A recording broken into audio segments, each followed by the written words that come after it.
Super Sabre Society video of an early F-100 pilot. We're standing at McIntyre Air National Guard Base, Block 52, F-16s, where George and I flew A-7s. But George is an early F-100 pilot, and you were high in your class, and you went to 100s after pilot training. What was your first assignment, George? I went to pilot training at Bartow. Right. Yeah. And then from there I went to Greenville, Mississippi. Graduated class 60F. Yeah.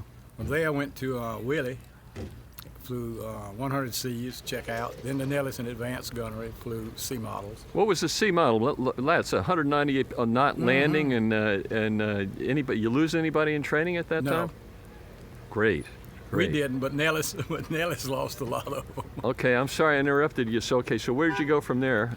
Okay, I went to from Willie to Nellis for advanced gunnery, and from there to Itazuki, and I was in the 35th Tactical Fighter Squadron from March of '60 until April of 1963. And during my time, at the end, they were transitioning to F-105s.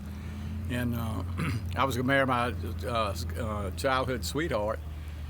And anyway, so I didn't extend to fly the 105. I came back to South Carolina. But anyway, I was assigned to McConnell to fly the F-105 when I came back from Itazuki. Now, a friend of mine that was at Itazuki about the same time, Ron Standifer, tells me that Itazuki was a hell of a place for accident. What was wrong with Itazuki and F-100s? Well, it had different things.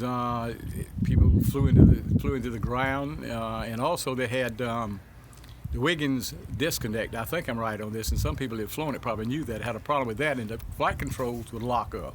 Wow. Yeah, in fact, we lost one guy with Osan. They were making a low approach, and he was on the wing and locked up, and he hit the ground at Osan. And we had several accidents with that. And I might be wrong about this, but I think one day they were trying to find what was wrong, and they found out that the pressure on the Wiggins disconnect, the hydraulic pressure from some source, was making it equal on both ends, and it jammed, and it would freeze. Now, I read somewhere that they lost 11 F-100s in 1 year, or was it 13 at Itazuki? I think it was 11.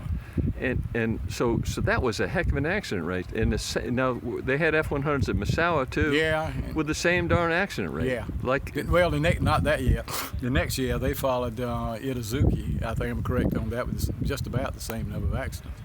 But they lost so many F-100s that people used to say, one a day the Nellis way. In fact, somebody was saying that the wing commander out at Nellis was up in Washington, up at TAC headquarters, trying to explain why they lost so many F-100s, and he was telling them, I think we got it under control. And the telephone rang while he was briefing and said, "Guess what? You just lost another one out at Nellis." Oh my gosh! So what is of the airplanes? What airplanes have you flown, George, altogether in sequence? Well, I started off with the F-100, like I said. Then I flew the F-105. Right. Well, F-100 for 3 years, 105 for 3 years.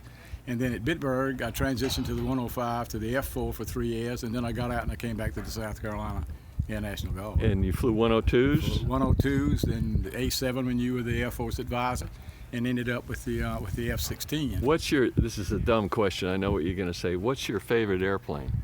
Well, of course, I got to say the F-16 because that's the new technology. But other than that, people are probably going to say, "I can't believe this," but the Thud. The Thud. A lot of F-100 pilots went to Thuds, and they all say the same thing. You could go to sleep almost at 100 feet or less off the ground, and everything just like a rock. Well, you have a lot of company in the Super Sabre Society, and people are going to laugh when they see it. Thank you very much, George. Yeah, it's my pleasure. Okay, so we'll see. Chuck and I were just talking. He said he enjoyed flying the 105 too. Now, the big thing about it is I wouldn't want to go fight MiGs with the 105, but I'll tell you one thing, it's like the F-16. I mean, it's like a rock. Yeah.